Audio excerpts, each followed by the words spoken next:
Informed consent prior to immunization, consent for series process, initial vaccine series and subsequent visit in series.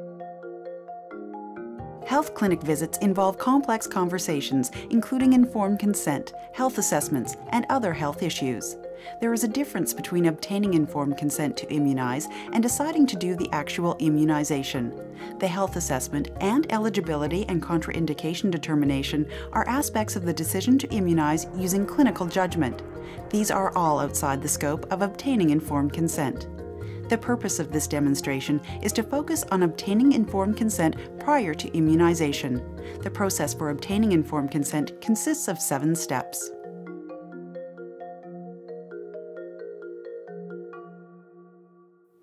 Hi, my name's Liz and I'll be immunizing Molly today. Are you Molly's mom? Yes. And are you here for Molly's 12-month shots? Yes. Throughout the appointment, the vaccine provider assesses the parent's capability to give consent, taking into consideration such issues as cognitive functioning, hearing, and language barriers.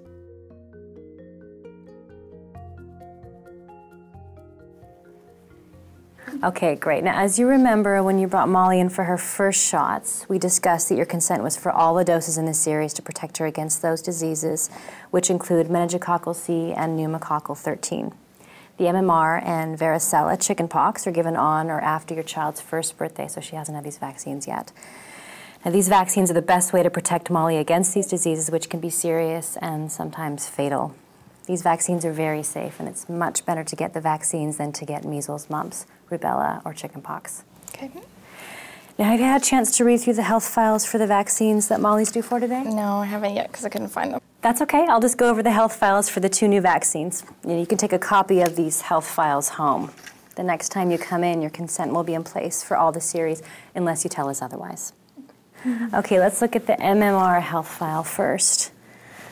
Okay, now I know about measles and mumps, but can you tell me a bit more about rubella? Yes, rubella is also known as German measles.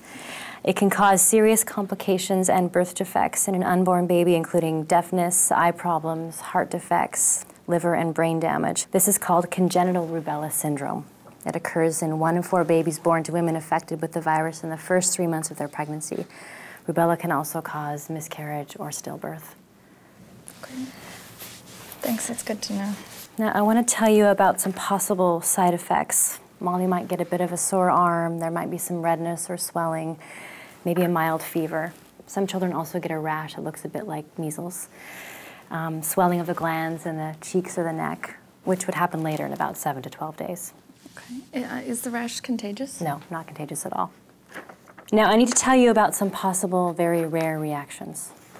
These reactions include seizures caused by fever, 1 person out of 3,000, a temporary drop in the blood cells that prevent bleeding, 1 person out of 30,000, and swelling of the brain, 1 out of 1,000,000.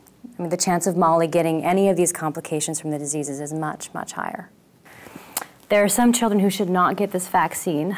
They are a life-threatening reaction to a previous dose of measles, mumps, or rubella vaccine, or any component of the vaccine, including gelatin, neomycin, and or latex. An immune system weakened by disease or medical treatment. A drop in the blood cells, platelets that prevent bleeding after getting a previous dose of MMR. A blood transfusion or received other blood products within the past 12 months. Do you have any questions at this point? No, not so far. Okay, good. Now, there is a very, very rare chance, less than 1 in 1,000,000, that Molly will have a severe allergic reaction immediately following immunization. Now, this could be hives, trouble breathing, swelling of the lips or throat. Now, we'd like you to stay in the waiting room for 15 minutes after the shots because we can deal with the situation better if it happens. And if it happens after you leave the clinic, we'd like you to call 911 or your local emergency number right away. Okay, I'll stay in the waiting room after. Okay. Now, let's go over the chickenpox health file now.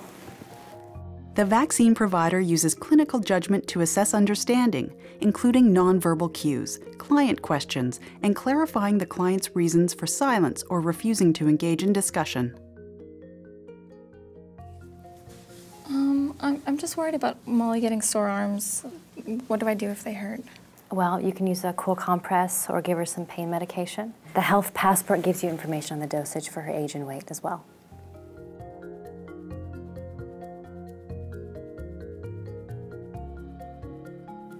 It's a lot of information to take in, I know. Do you have any other questions? No, I'm good.